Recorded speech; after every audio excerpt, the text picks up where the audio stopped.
Olá, amantes da leitura. Nessa atividade, vamos comentar sobre o reino babilônico e sua ligação com a nação israelita. A história nas suas variadas situações, tais como política e religião, unem-se para compor um conteúdo interessante em se tratando de dois povos distintos, mas que os destinos os entrelaçaram.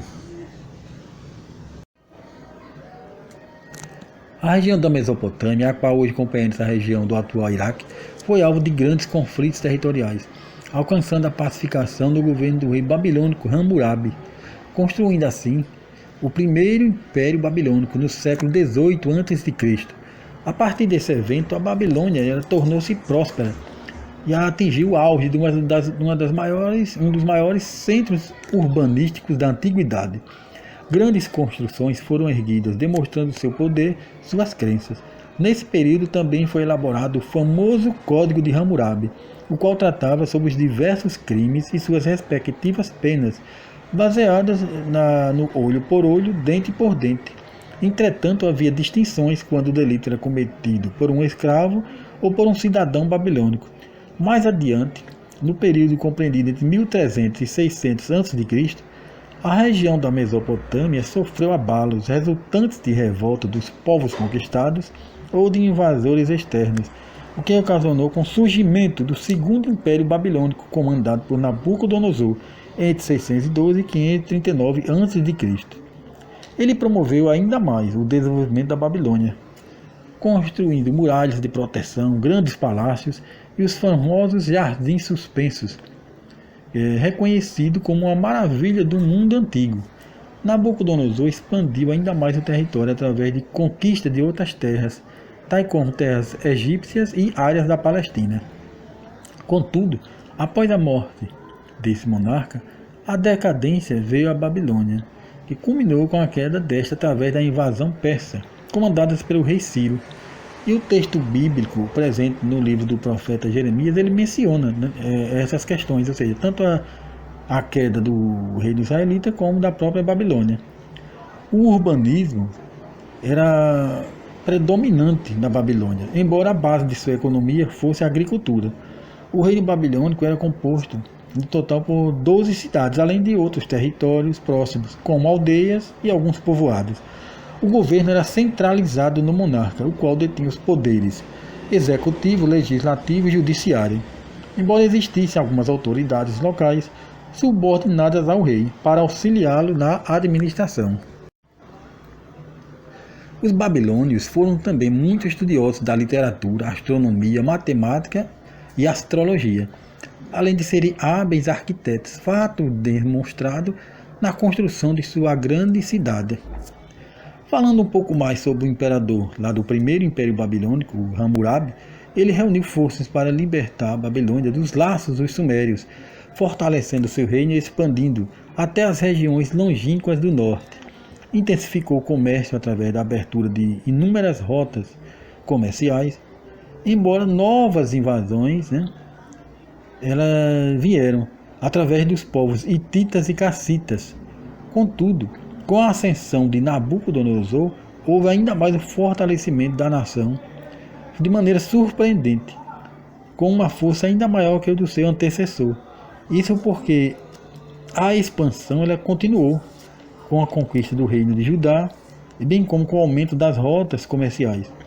Em relação à religião, o povo babilônico ele construiu inúmeros templos para dedicar oferendas e sacrifícios a seus deuses, como Marduk, Shamash e Ishtar. Os povos mesopotâmicos, dos quais os babilônicos eles faziam parte, herdaram as crenças dos sumérios, sendo os seus sacerdotes bastante influenciadores da vida diária dos cidadãos através das previsões astrológicas do horóscopo.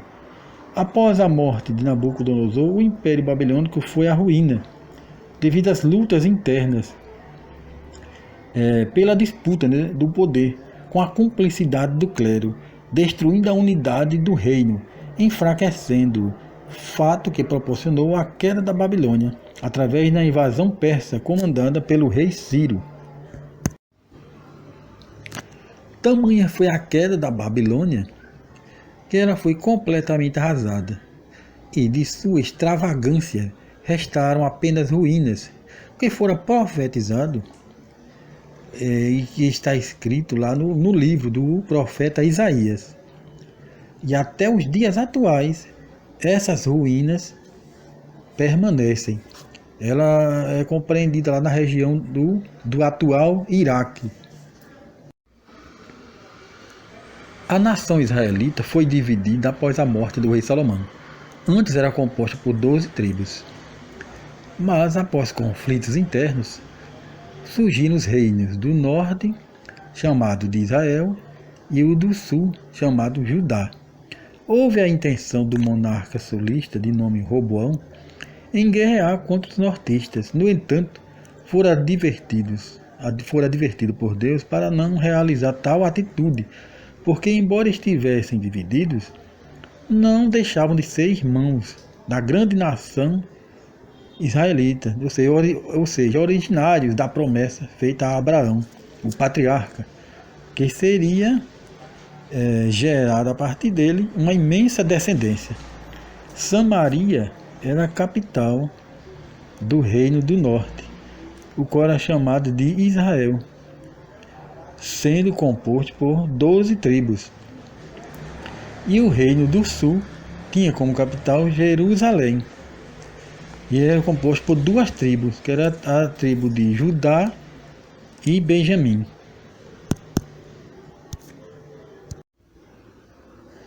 Um problema que ocorreu na nação israelita foi a idolatria, ou seja, os judeus eles afastaram-se da crença no único Deus de Israel e passaram a crer em deuses originários de povos contrários, né, aos costumes israelitas. O que aconteceu, né, primeiramente com o reino do norte, no reinado de Acabe, o qual foi influenciado por Jezabel, resultando na ação dos profetas enviados por Deus, Elias e Eliseu, para combater essa aproximação que feria a tradição e fé judaicas. Mesmo assim, o reino do norte ainda ele durou por um certo tempo, né? Foi em torno de 2 séculos. Após esse período, os assírios, né, invadiram e dominaram a região, fato que levou os israelitas do norte ao exílio na Assíria. Já o reino sulista, embora ele permanecesse em pé, também estava mergulhado nas mesmas práticas consideradas, né, abomináveis pelas ordenanças do Senhor em relação a toda a nação israelita, uma vez que a divisão ela não significou a extinção do pacto entre Deus e Abraão, formando uma grande nação. Essa problemática ela culminou com a queda também do Reino do Sul, sendo o Império Babilônico, comandado por Nabucodonosor, o conquistador. Ele invadiu Jerusalém e levando os seus cidadãos para o cativeiro na Babilônia.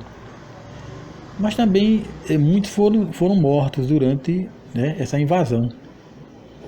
Não só pela fome, porque antes eles sitiaram, morreram pela fome, né, quando ele fez o cerco de Jerusalém, então assim também pela espada babilônica. No livro bíblico referente ao profeta Jeremias, o encontramos recebendo as ordenanças provenientes de Deus para advertir o povo israelita da tribo de Judá, que era o reino do sul. Isso porque o reino do norte, né, ele já tinha caído nas mãos dos assírios. E agora, dessa vez, o invasor era o Nabucodonosor, o rei da Babilônia. Mas o motivo era o mesmo. Os 2 reinos faziam parte da nação de Israel, ou seja, reino do norte e reino do sul.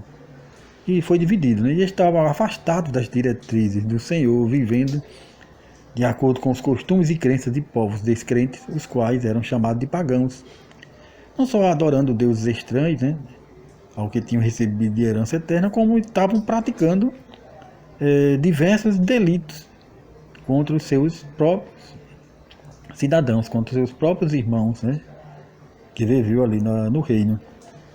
Então, o escolhido foi o profeta Jeremias, né, que ele houve uma certa resistência dele no momento que ele dizia que não tinha a condição de enfrentar aquela peleja, mas ele foi qualificado, né, para cumprir essa missão. Então ele advertia, né, o rei, somente o rei lá de Israel, como ele estava à frente, era o líder, para que ele comandasse o povo a voltar-se, converter-se, saísse daqueles maus caminhos. E infelizmente eles não deram ouvidos, né? E a sentença foi o cativeiro nas mãos de Nabucodonosor em Babilônia. Então o mandatário babilônico, o Nabucodonosor, ele invadiu, saqueou, matou, incendiou, né? Bem como conduziu muitos dos que restaram para servir como escravos, embora ele deixou lá um pequeno grupo lá do povo, do que restou da cidade. Jeremias, ao contrário, ele foi bem acolhido por Nabucodonosor, porque o monarca soube que o profeta advertia continuamente para a rendição de Israel, e que era uma ordem divina. Dessa maneira, o rei da Babilônia ofereceu a ele, a Jeremias, o direito de escolha entre ir ou não. Ele teve esse privilégio, né? Por ter já, digamos assim, o que Jeremias pregava já era de conhecimento do rei da Babilônia. A vida no cativeiro, com certeza, não foi fácil, porque essa condição que o ser humano está, né, exposto ou foi exposto é degradante. 70 longos anos foi o cumprimento da sentença, vivendo o povo de Israel em terra estranha. Contudo, mesmo naquela situação, a mão do Senhor estava com seus escolhidos, sendo Daniel, o profeta, um deles, o qual foi um instrumento divino para a realização de grandes feitos. Daniel chegou a ocupar um cargo importantíssimo no reino babilônico, conquistando a confiança de Nabucodonosor, o qual antes tinha colocado os 3 amigos de Daniel em uma fornalha de fogo, e estes sobreviveram graças à proteção de Deus. Fato que fez com que o rei da Babilônia reverenciasse o Deus de Israel. Ainda em relação a Nabucodonosor, temos também a situação onde ele orgulhou-se muito em ser o rei, auto-intitulando-se como um ser divino. Entretanto, ele foi acometido por uma grave enfermidade, levando a viver como um louco por algum tempo nos jardins do palácio. E ao recompor a consciência, admitiu ainda mais, né, o poder do Senhor e reverenciou também. No livro bíblico do profeta Daniel há uma situação a comentar. O rei Ciro invadiu a Babilônia e dela se apoderou, mas o poder de administração fora concedido a Dario, que obteve também o status de rei. Nesse contexto, Daniel fora lançado na cova dos leões, mesmo sendo bastante estimado por Dario. Isso ocorreu porque o rei ele fora enganado, né, pelos seus conselheiros, né, os quais tinham inveja de Daniel, e com isso armaram uma cilada não só para o profeta, mas também para o próprio rei, né, o qual foi persuadido, né, a assinar um decreto para que todo aquele que não adorasse o rei fosse jogado na cova dos leões. Ou seja, o rei foi traído pelo seu próprio orgulho, seu próprio ego. Daniel não o adorou e obteve a sentença, deixando o rei arrependido do ato e bastante preocupado, o que resultou em uma noite sem sono, sem dormir, indo na cova, né, dos leões pela manhã, e ao abri-la encontrou o profeta são e salvo. Com isso, os inimigos de Daniel e do rei foram sentenciados da mesma maneira, mas não obtiveram a mesma sorte. E o rei Dario, ele assinou outro decreto reverenciando o Deus de Daniel, o Deus de Israel e de toda a nação israelita. Conforme a promessa do Senhor, findados 70 anos, os que estavam no cativeiro babilônico retornaram para casa. E assim foram reconstruindo a cidade, né? Jerusalém, incluindo aí o templo, que era o local de adoração, porque tudo foi incendiado e os bens foram saqueados por Nabucodonosor, quando eles invadiram, né, Jerusalém. Então, nesse novo evento, né, do retorno para casa, os persas, sob o comando do rei Ciro, que foram aqueles que permitiram, né, foram os instrumentos, os executores, para que eles retornassem, né? Porque o rei Ciro tinha conquistado, derrubou o Império Babilônico, já após a morte de Nabucodonosor, e agora eles permitiram que o povo judeu retornasse para o seu lar. Novamente, Daniel, né, ele foi um administrador escolhido. E isso, ele trouxe a inveja sobre ele. Mas, embora os seus inimigos, né, armassem, né, ciladas, ele conseguiu alcançar os objetivos e todos os inimigos de Daniel foram derrotados. No livro bíblico de São Lucas, temos a parábola do bom samaritano, narrada por Jesus Cristo. Observamos que essa parábola foi dita para os judeus, quando eles já tinham sido libertos do cativeiro babilônico e já estavam novamente vivendo em Jerusalém. Quando Jesus fez esse comentário, ele tocou em uma ferida judaica, a questão da divisão israelita lá do passado, né? Quando foi dividido em Reino do Norte e Reino do Sul. Isso porque havia, né, entre os judeus, né, que pertencia lá ao Reino do Norte, digamos assim, uma espécie de conflito com os que estavam lá no Reino do Sul, que era a tribo de Judá. E o Reino do Norte era comandado naquela época pelo rei Acabe, ele se uniu a Jezabel, né, que a capital do Reino do Norte ficou sendo Samaria. Mas o povo samaritano lá era considerado um povo, digamos assim, rebelde, um povo pagão, um povo totalmente contrário aos costumes judaicos. Mas o rei Acabe se uniu a Jezabel e formou ali uma união. Mas para o povo israelita, principalmente aqueles lá do Reino do Sul, né, quem era de Samaria, os samaritanos, não eram vistos com bons olhos. Mas, nessa parábola, Jesus mostra que, estando lá, um homem que saía de Jerusalém, provavelmente era um judeu, ele foi assaltado, estava ferido, e outros judeus passavam e viam ele lá e iam-se embora, não deu assim, uma assistência, né?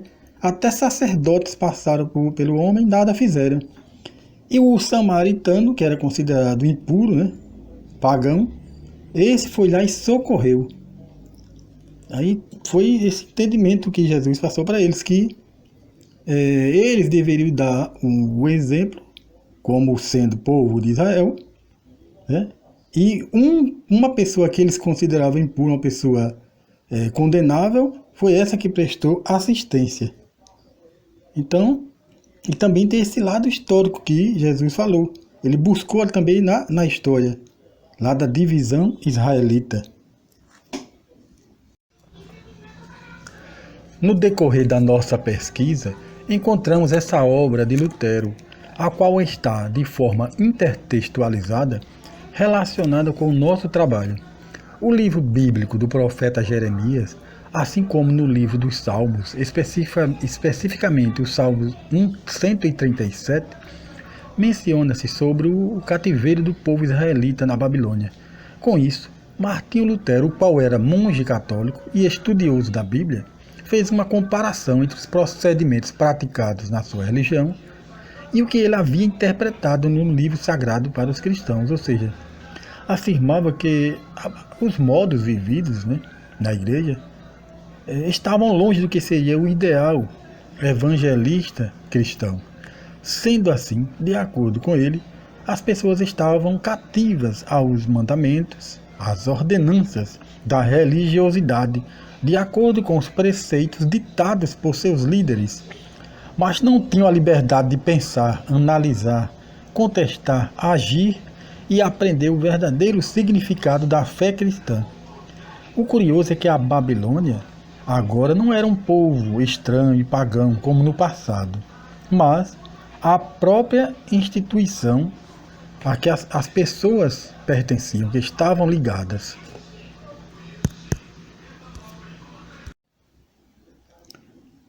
Temos aqui mais um caso de intertextualidade. Na música By the Rivers of Babylon, interpretada pelo grupo Boney M, nos anos 1970. Os autores da letra buscaram, no livro bíblico dos Salmos, especificamente o de número 137, informações históricas do cativeiro do povo judeu na Babilônia. Para um melhor entendimento, é recomendado realizar uma busca na letra, né? Principalmente ela traduzida para a língua portuguesa. Também procurar informações no citado Salmo 137, né? E aí realizar uma comparação entre a letra da música e o Salmo. E lá encontrará elementos, né, ligados um ao outro. Enfim, essa letra de música, nela nós encontramos, né, uma produção textual, ou seja, é uma releitura de uma leitura anterior.